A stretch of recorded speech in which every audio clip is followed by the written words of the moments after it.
मुंहिंजो नालो वर्षा चंदानी है। मां ॿियो दर्जो पढ़ंदी आहियां। मां संस्कार स्कूल में पढ़ंदी आहियां। मां ॿाहिरां घर में रहंदी आहियां। मां छोकर नंढड़ो जी कविता ॿुधायां थी।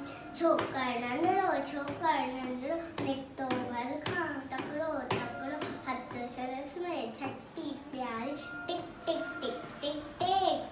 हथ सरस में छटी प्यारी, सिर ते टोपी कारी कारी, घुमंदो आयो नदीअ किनारे घुमंदो आयो। उते ठाई वागू, अरे वागू उते ठाई वागू, संदसि पुठियां ते आयो तकिड़ो, बिजलीअ वांगुरु छोकर जोड़, इज़ो ते वागूअ केस न होड़, सैके में उते आयो नींहं, शींहं ठाई साम्हूं के, शींहं मथां आयो टुकड़े, पर छोकर चालाकी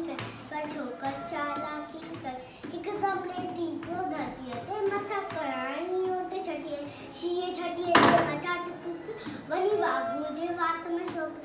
शींहं फेटियो ऐं वागू भॼण लॻो।